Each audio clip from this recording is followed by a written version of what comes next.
Hi, I'm Karen. And I'm Chris, and we're New York City Parks environmental educators from the Greenbelt. Welcome to our virtual Lenape lesson. Today we're here at Conference House Park, located on Staten Island. Here amongst the waterways, sand dunes, and coastal bluffs, we acknowledge the Lenape people, their ancestral land, and the displacement which caused their relocation. This acknowledgement demonstrates our commitment to telling an accurate history of the Lenape people during the Eastern Woodlands Time Period. During this lesson, you will learn about the lifestyle, culture, and history of the first people that lived here on Staten Island, the Lenape. Lenape means the people or original people. You may have also heard them referred to as the Delaware Indians, which is a name that Europeans gave them when they arrived to the Americas. Conference House Park is a Native American landmark and archaeological site with a burial ground located at Ward's Point. The first documented evidence of Paleo-Indians using the site is from the end of the early Archaic period, 8,000 years ago. This burial ground used by the Lenape dates from the Eastern Woodlands Time Period, which is 500 BC to 1100 AD, or until the Dutch took over the land and forced the Lenape out. Evidence of prior Native American habitation is still visible along the beach at the bluff's lowest elevations, where erosion exposes tools, shells, and other artifacts. Staten Island provided seasonal settlements for the Lenape during the spring and summer months, as Karen mentioned, by the fact that artifacts of their lives and existence here on Staten Island can be found to this day.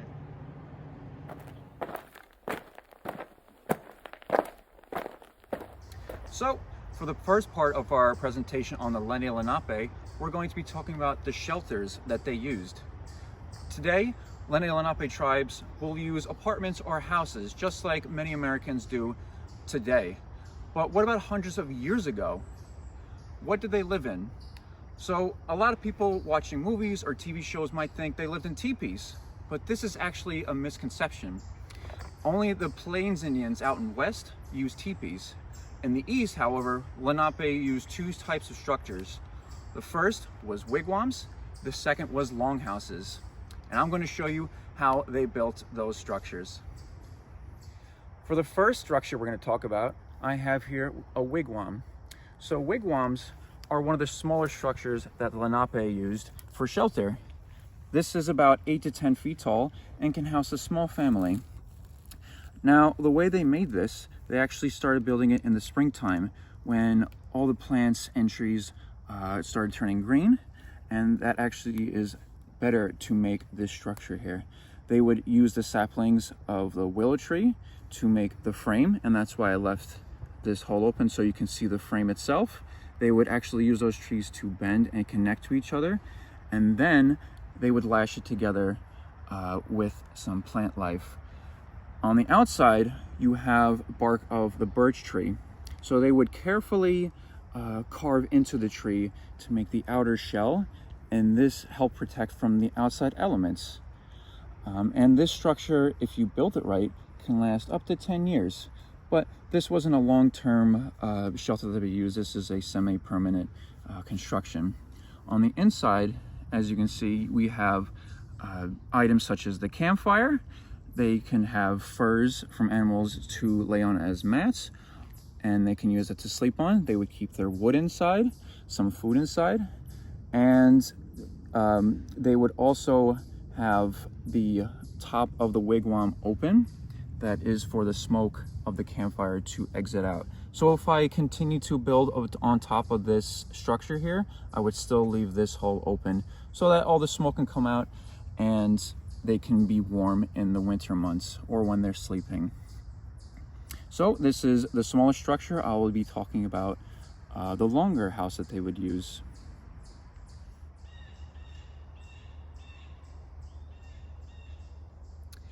The second structure that the Lenape use are called longhouses. So just imagine a wigwam, just longer. Longhouses were about 200 feet long, measured in fire pits, about 10 to 12. Longhouses were meant to house entire clans, such as the turkey or the turtle clan. it housed up to 60 people, and it was a very family-oriented structure. Just imagine living with all your cousins, aunts, and uncles. That was basically how longhouses were supposed to be. Now, on the inside of longhouses, it's basically the same structure as the wigwam, just more materials. And there was actually 2 floors on the longhouses. The first was for your campfires, furs, and living area, where they would tell stories, gather on the campfire, tell history of the Lenape. And second floor was for sleeping, to separate themselves and could create more room. When you think about it, the Lenape structures such as the wigwams or longhouses aren't so different from what we might use today. The Lenape drew resources from nature, and they would provide safety, structure, and protection for their tribe, just like we would do today.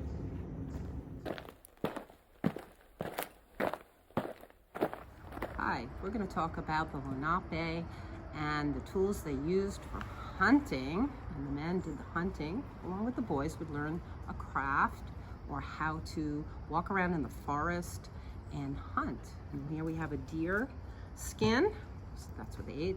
Turkey feather, they ate raccoon, turtles. But a really important tool is the arrow. And this here has the arrowhead, the shaft, and the feathers to make it fly straight. And that would be something you would learn. That would be your schooling. And making an arrowhead is called flint knapping. These here are arrowheads. This is flint, this is obsidian that's found in New Jersey. And we found these, not me, but we found on Staten Island hundreds of years ago in excavations. They found a lot of arrowheads.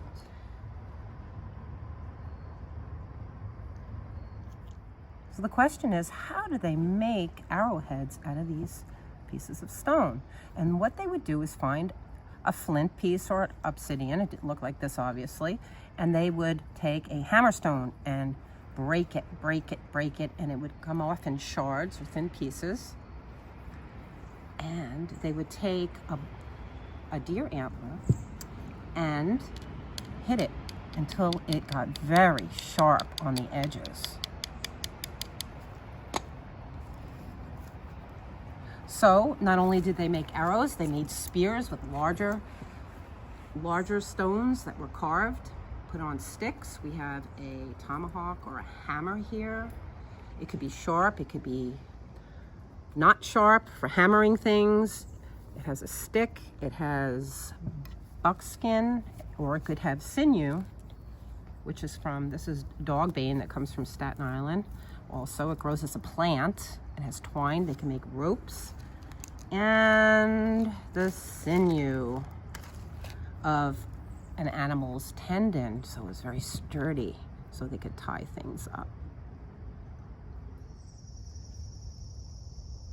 So, if you were a boy, you would be with your dad and uncles and grandpa and neighbors, and you would be looking for this bush, the arrowwood viburnum, because look at here, nice straight branch for your arrows, right? So they would clip them off, put them in their little pouch, and you had to collect a lot because you would lose a lot of arrows, right? Hey, look what I found.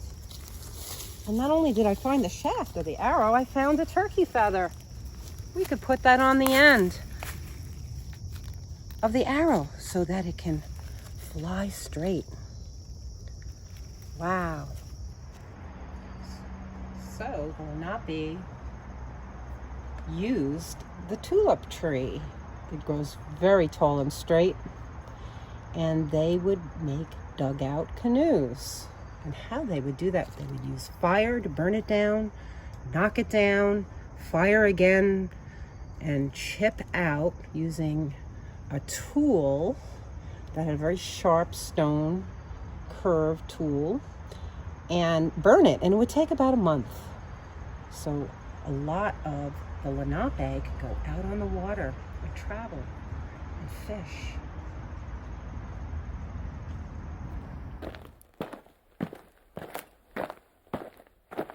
Hello, in this section of our Lenape Virtual Lesson, we will be talking about hunting, trapping, and fishing. These are some ways that the Lenape could supplement their diets with animal proteins, as well as use some of the animal resources to make tools, clothing, and shelter. Lenape would hunt for the animals that were available to them on Staten Island.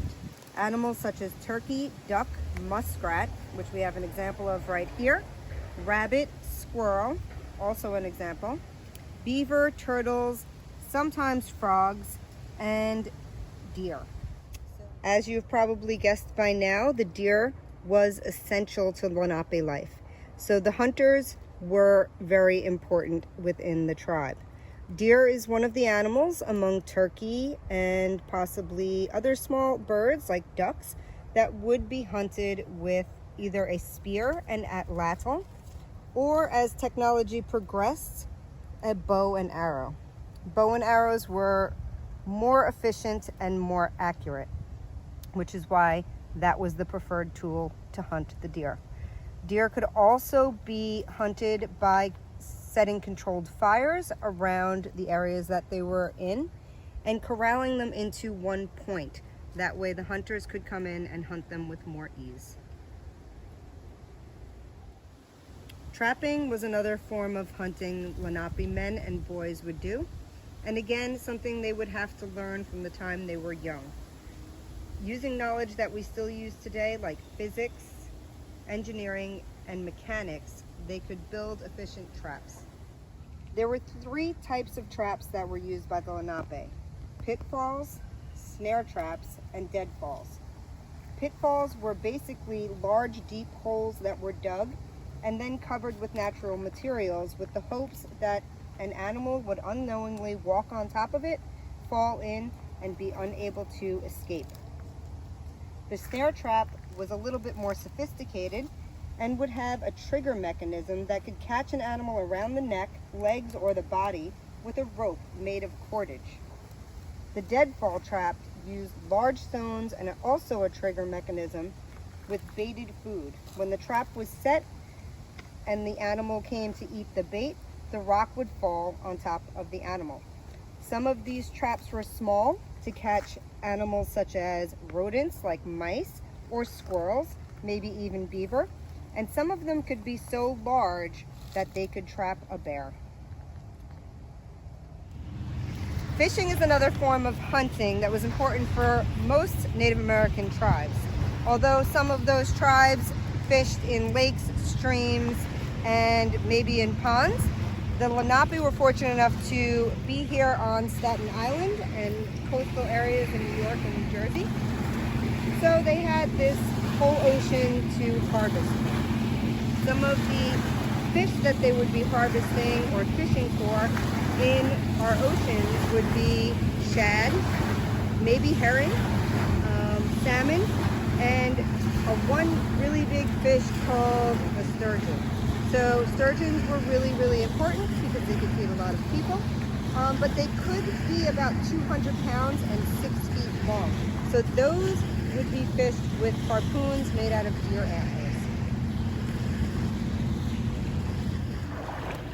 Shellfish were really important to the Lenape that lived here on Staten Island. Very easily harvested out of the water here. They were very plentiful.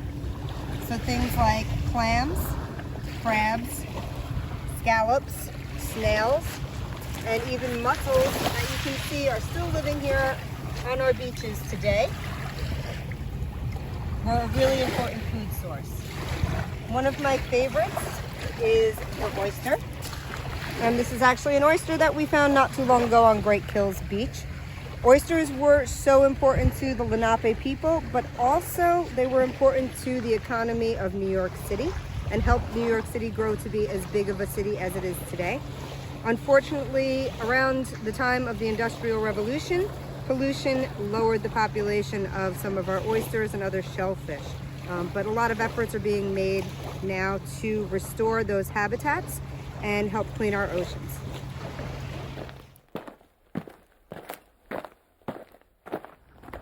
Hi, we're going to talk about foraging with the Lenape Native Americans, and the women and the children did a lot of that.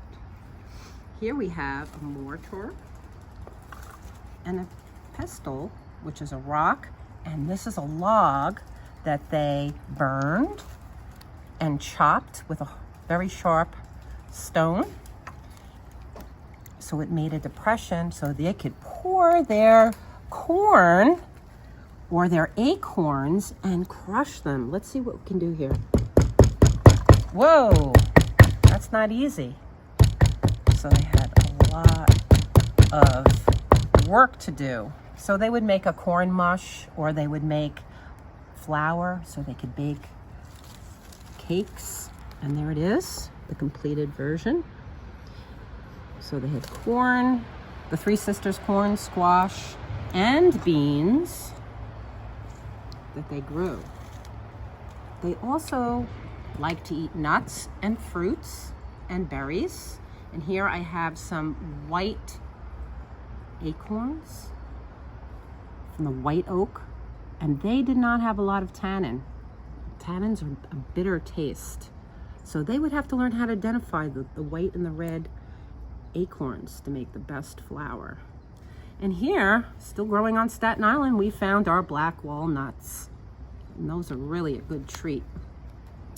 And since they liked Staten Island so much, because we had the beaches and we have seafood, they also foraged for oysters. Look at the size of that. They were foot-long oysters at one time. Hard-shell clams, scallops, and most important, the quahog shell with the beautiful purple that they would make into beads and then make jewelry or wampum. Okay, so we're foraging right now. I have my basket, and what we're looking at is the American beech tree and its nuts, and they're called beech nuts, and they are high in protein and fat. The Native Americans would pick them, and the kids would probably go along.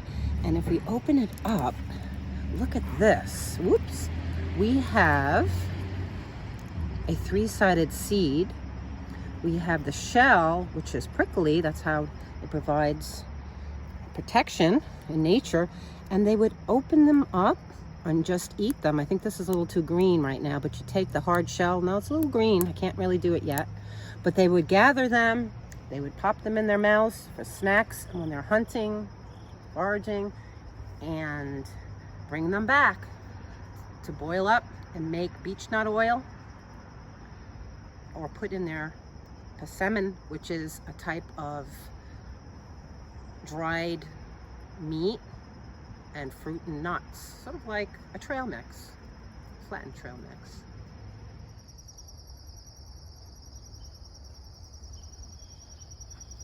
So what you're looking at here, the Lenape love the spice bush.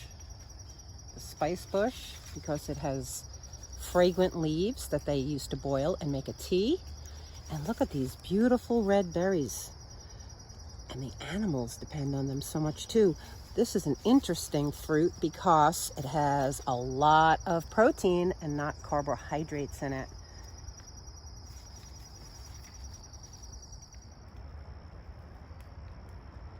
So the Native Americans, the Lenape, would forage for this tree, the black birch. And that's a very large black birch tree. It was probably planted, I would say, like maybe 50 years ago by the birds, not by the Lenape. But this twig is so wonderful.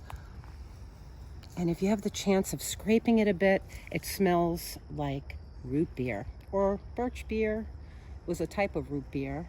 Or sometimes people say it smells like peppermint, but the Native Americans used it as a chew or to clean their teeth, like a toothbrush.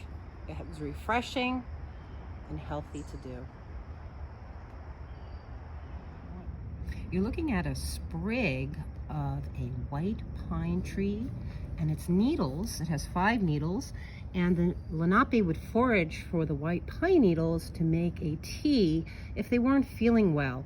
And it also has the properties of aspirin, believe it or not, nature's medicine.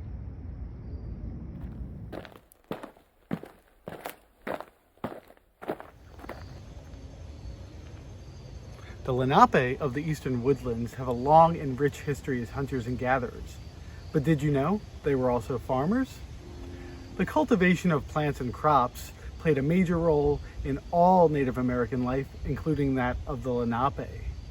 The ability to change a landscape, grow food, and preserve food into the coming seasons allowed the Lenape people to continue to thrive in an ever-changing living environment.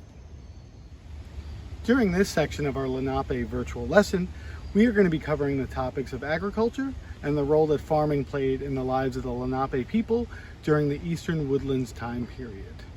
The 2 topics we'll be discussing during this lesson are the cultivation of wild edibles and the complex technologies necessary for companion planting during this time period. Early Dutch settlers reported a bounty of easily accessible edible and medicinal plants found alongside Lenape paths. This, of course, was not by accident. We can deduce that because for a long period of time the Lenape mostly relied on small-scale cultivation of their native plant species, that this observation by early Europeans is evidence that the Lenape had a deliberate understanding of protecting and cultivating natural resources for long-term use. Roughly 1,000 years ago, some Lenape made the switch to the cultivation of 3 major food crops: corn, beans, and squash. As mentioned in our tools section, the Lenape used such items as bone, wood, and shells to harvest, manipulate, and grow crops. The Lenape lived in harmony with their region's environment and responsibly utilized what nature already had to offer. But as farmers, they needed to manipulate the landscape in order to produce food. As mentioned in the gathering portion of this virtual Lenape program, it was a responsibility of women and children to go into the forest to gather plants, roots, berries, fruits, mushrooms, and nuts. Most of this food was eaten as soon as it was harvested, though during seasons when plants provided a surplus of goods, they could be dried and stored for the winter months ahead. In spring, there were wild blueberries, blackberries, and strawberries. The roots of cattails and other aquatic plants could be eaten, along with cranberries, wild plums, and persimmons. During the fall months, walnuts, beechnut, hickory, and chestnut were gathered. But how is it that the Lenape knew that an abundance of wild edibles would be readily available to them? Well, this came in the cultivation of wild plants. The definition of cultivation when it comes to plants is the act of caring or raising plants. In order to cultivate plants, the Lenape needed to manipulate the landscape. The methods that were utilized to manipulate the landscape when it came to the cultivation of wild plants was mounding, weeding, and the use of fire. Mounding was using a soil to create a mini raised bed, just like we do in our gardens today at home. The soil was manipulated to assist in seed and plant germination, while the mounds themselves also acted as a weed barrier. These mounds could ensure that wild edibles were not only germinating and seeding, but were healthy and happy plants. Weeding, just like we do today, was used to make sure that plants that needed to be used would not be outcompeted by other plants and vegetation. Fire, which was probably the most multifaceted tool used by the Lenape, could flush game and clear forests. But it also happened to eliminate plants that weren't evolved to withstand fire. An outcome that the Lenape found favorable to their nut trees. Once the Lenape discovered this bit of botanical knowledge, they used it to their stomach's content. Burning long tracts of land and forest gradually rid the land of unfavorable species, selecting only those that bore edible fruits and nuts for them to utilize throughout their seasons. During the Eastern Woodlands Time Period, the Lenape utilized 3 major crops in order to produce food for their people. These 3 companion plants, also known as the 3 sisters, comprise of corn, squash, and beans. Most often when we think about corn production today, we think about long rows of corn subsidized by nitrogen-rich fertilizer. Of course, hundreds of years ago, the Lenape didn't utilize such fertilizer. Instead, they depended on the basic characteristics of each companion plant to provide a whole cycle of food, production, and energy in order to create and produce and grow the food they needed. During the Eastern Woodlands Time Period, the Lenape put a lot of time, energy, and planning into growing the 3 sisters. This usually began in early spring when the Lenape men would go out and utilize the slash and burn method we mentioned earlier in this video to clear plots of land. After the land was prepped, the women and girls would go out and plant the first crop of the 3 sisters, and that was, you guessed it, corn. Corn, being a grass, is highly dependent on nitrogen-rich soil. So how is it that the Lenape were able to put nitrogen into the soil? Well, that brought us to our second crop, which were beans. Beans are able to pull nitrogen out of the atmosphere and put them down into the ground through their roots to feed their sister plant, corn. After our beans were planted, the third crop, squash, were planted in those same mounds. Squash is a large ground cover with broad leaves. These broad leaves were able to assist in keeping temperature fluctuations within the soil to the right degree in order for her other 2 sisters to grow. By having broad leaves, that also trapped moisture in the ground, just like canopies can within a forest. It was the natural characteristics of each of these companion plants that allowed the Lenape people to utilize companion planting to provide a surplus of crops for their people.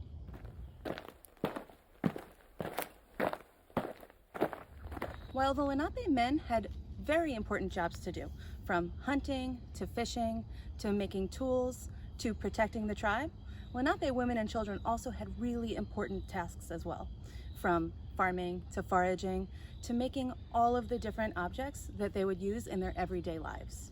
And although they had abundant natural resources available to them to create these objects, they were still very creative and resourceful when it came to using these materials. And they would put every little bit of a plant that they foraged or an animal that they hunted to good use and let nothing go to waste, as was the way with many Native American tribes. They were actually the original reduce, reuse, recyclers. And we could learn a lot from the way that they used all different materials, from wood to stone to bone, feather, leather, and shells. So come with me and let's explore some of these objects that the Lenape women, elders, and children would create. We've learned up until this point in our Lenape Virtual Lesson some of the most important jobs of the women and the children in Lenape society, and they were foraging and farming. But how would they harvest all of those fruits and nuts and berries and mushrooms? Where would they put them? They'd need some sort of container or vessel. They couldn't just go out to the store and buy one, so they had to make them all themselves. And that's where all of these baskets and containers come into play. So Lenape women and children would have to harvest all of the materials that would go into making different shapes and sizes of containers. They would also be used for storage. Some baskets were actually used to hold other basket materials, like pine needles.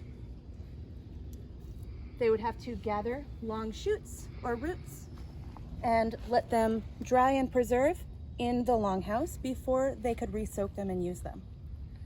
So they could use pine needles, they could use willow shoots, they could use pretty much anything as long as it passed the wrist test, which is if you bend it over your wrist and it doesn't snap, then dry it, and it'll be able to be used when it is re-soaked. They also could have used cordage to make baskets, but they would have had to have made the cordage first. And it's actually a natural rope made from any manner of usable plant fibers. So some examples of plant fibers that could be used would be tall leaves from cattail plants. They could have used corn husks to do this reverse wrap. They also could have used long grasses, or even certain inner barks from trees. This one's from a cedar tree. In addition to all of these amazing baskets that the Lenape women and children were creating, they were also making really important clay vessels. And clay pots were really important because they had a watertight seal. So it would make it possible for them to bring water to their settlement, and it also would make it possible for them to cook their meals. They were making lots of stews and mashes, and they could put the clay pot right over an open flame. And the coolest part of it is that clay pottery is some of the only archaeological evidence that remains from early Lenape settlements here on Staten Island. Here's a question for you. Where do you think the Lenape got their clothing from? And what kind of clothes did they wear anyway? Well, the answer is that they wore very simple clothing, especially in the warmer months. Men wouldn't wear more than a breechcloth, and women wouldn't really wear more than just a dress. In the colder months, they would wear leggings, they would wear moccasins, and they might even wear a fur coat. And almost all of those materials came from what you're looking at right here.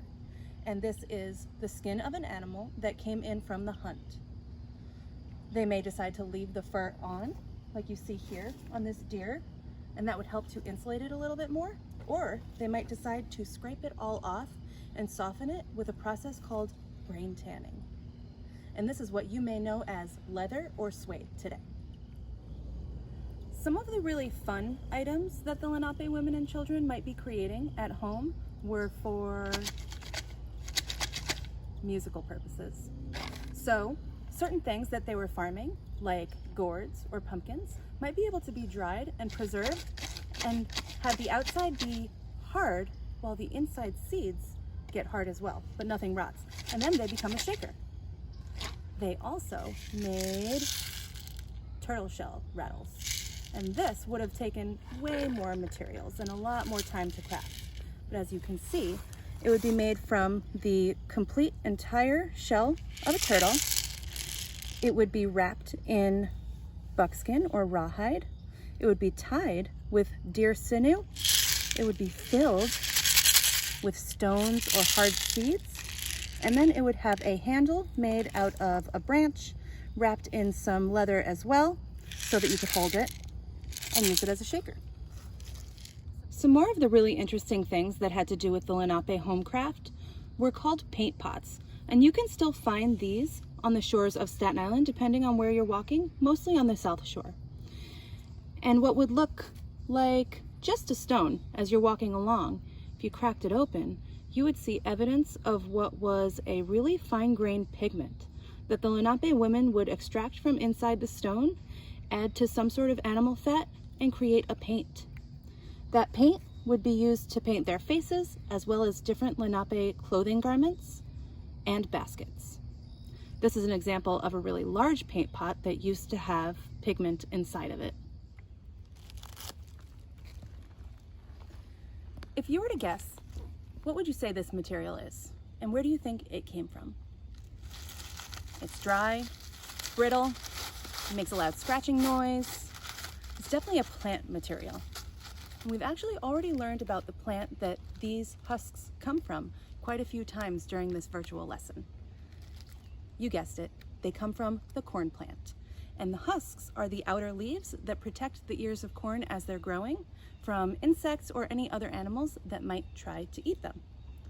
So, not only did the corn provide lots of sustenance and nutrition for the Lenape people, but also different materials that they could use for different home crafts. Like I mentioned earlier, the Lenape women would use corn husks to make natural ropes or cordage, and the kids would actually do something even more exciting with them. One of the main reasons that the Lenape women would save the corn husks from the corn harvest was so that the young girls could craft what you see right here. And this is called a corn husk doll. And as you can see, they'd make a little figurine of a doll or a woman that was crafted from the corn husks. and legend said that the corn husk doll was actually the spirit of corn from the Three Sisters companion plant. Young girls and boys in Lenape society did not go to formalized school like you do today, so they had to learn all of the skills that they would need as adults when they were kids, by paying attention and following their parents and their elders around as they took care of their daily tasks. So you could see how a young girl crafting a small corn husk doll and using her fine motor skills would be practicing the skills necessary used in sewing clothing together, making grass mats, and doing fine beadwork. So if school for the young Lenape girls looked like making corn husk dolls to prepare them for sewing clothing and making grass mats and weaving baskets when they were older, how do you think young Lenape boys would practice to become the hunters and protectors of the tribe that they were going to be when they were older? Well, there was a really fun game and something simple that you can even do at home, and that was called Spear the Deer. So even when they were playing games, they were honing their skills for the future. Spear the Deer is a very simple game. It starts with a wooden branch, connecting rope to a little hoop, and it goes like this. And time after time, the boys would try to get the stick through the hoop, or spear the deer. And we could see pretty easily how this is helping young boys to practice their aim and their target. Now that you've learned quite a bit about some of the most important everyday items that the Lenape women and children were crafting at home, maybe you can reflect a little bit on the everyday items in your very own life that help to make your life exciting and easier. Are there any similarities? Are any of your items made from natural materials like wood or bone or leather? How many of your everyday items are crafted from synthetic materials? If we think back to 500 or 1,000 years ago, we might be able to see how over time so many things have changed. But I bet if you look at some of the objects in your house, you'll see how a lot of things have actually stayed the same.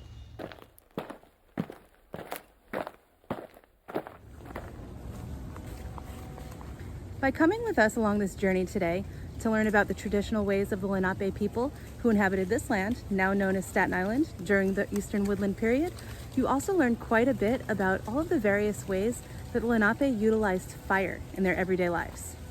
It was absolutely indispensable to them, just as it is to us today.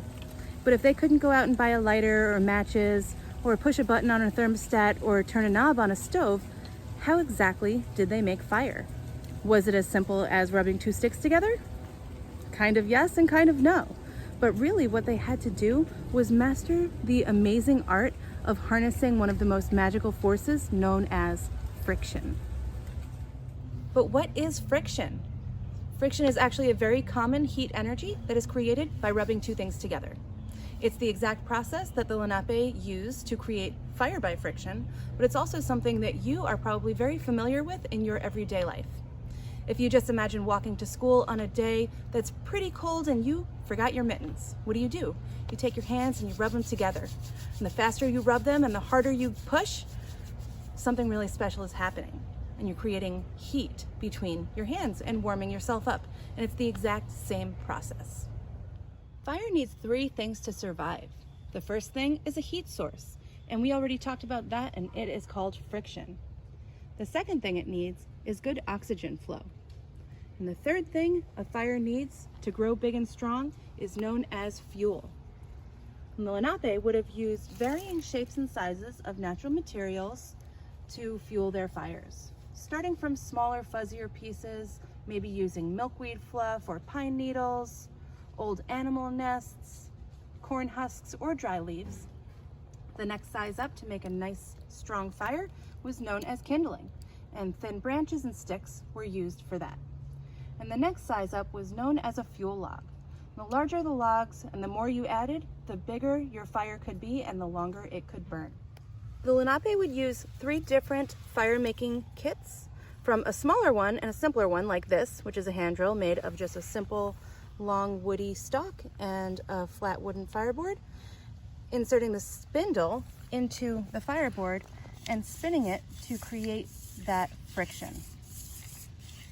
This small fire kit would have gone with the men on hunting and trapping and fishing expeditions. The next largest fire-making apparatus was known as a bow drill kit. It was the same exact idea as the hand drill, with a horizontal fireboard on the ground and a vertical spindle that would be used to spin and create friction and focus it into that socket on the ground. But instead of the Lenape using their hands to spin the spindle around, they would attach it to a bow that they would make from a nice long sturdy branch, attach a piece of cordage that they would have made from natural materials like we already talked about, and use the bow to spin the spindle in place. So they would put it right into the socket, put their foot over the fireboard to keep it secure, find a handhold made from some sort of really sturdy material. This one is a stone that I found. They may have also used wood or bone. And then after putting all of the pressure and the weight of their body over the spindle through the handhold, they would start to bow.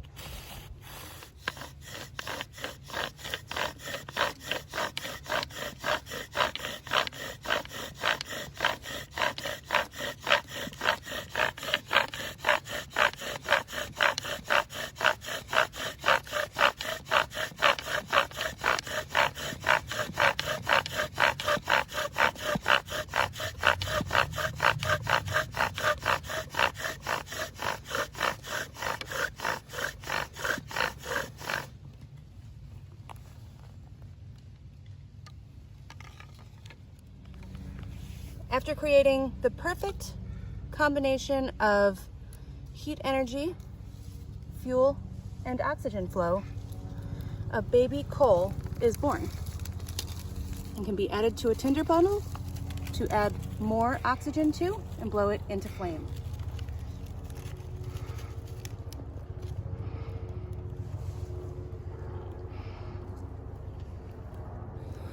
If you see, every time I blow, I'm feeding it the oxygen that it needs, and I'm also pinching together the leaves so that it's adding the fuel as well.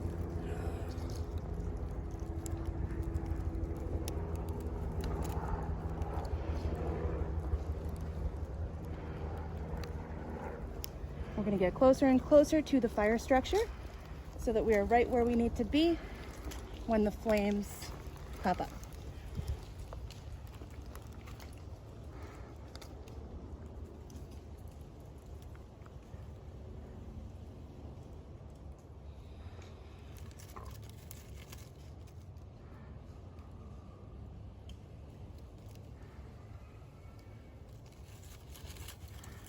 Open it up and see what's happening inside.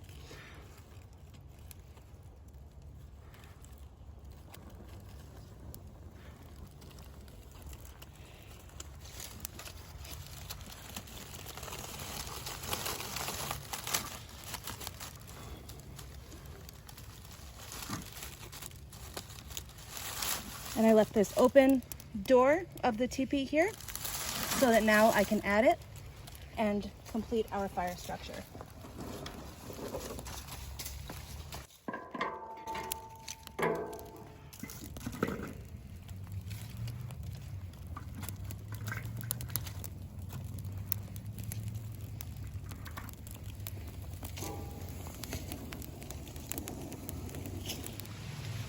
The largest of the three fire-making apparatuses was called a pump drill, and just like the hand drill and bow drill before it, there was a spindle and a fireboard that, when spun, would build friction enough to create a burning coal that would then be blown into a flame. It was just much larger, and it was used inside the longhouse by an elder who could operate it from a seated position. They were the traditional creators and tenders of the fire at home, and the kids would gather around to learn about fire tending and learn from their stories. Not only was the fire itself useful, but the charcoal left behind could also be used for various purposes. It was actually one of the original writing implements and is still commonly used today for art. The Lenape would use the dust from the charcoal to grind down and add to their clay to temper their pottery. And they would also grind it down and add to the sap from pine trees to create pitch glue, just as you'd use any glue today. Charcoal was also used as a component to camouflage, to disguise Lenape hunters as they stalked their prey. And in addition, it was important medicinally to rid the body of toxins. Now that we have a pretty great idea of just how hard it was and still is to make a fire by hand, we can think back to some of the other things that we learned throughout this Lenape virtual lesson. And we can really consider how hard work and teamwork came together to ensure that the Lenape lifestyle was just as vibrant and successful as it really was. If we remember, the fire in the hearth was a central space in the Longhouse, not only for people to gather and to warm themselves, but to share stories. Fire was used to fell tall tulip trees and turn them into canoes for transportation. Fire was used to cook and preserve different meats and fishes that were brought in from the hunt. It was used to roast nuts and seeds from foraging, and it was even used as an agricultural technique called slash and burn. Fire was absolutely of the utmost importance to all of Lenape people and their daily lives, to make sure that their people not only survived, but truly thrived. Thank you for joining us on this virtual lesson and exploring the life, culture, and history of the Lenape people. It is a great honor that the Greenbelt Education Department is able to offer this accurate historical portrayal of the Lenape people during the Eastern Woodlands Time Period.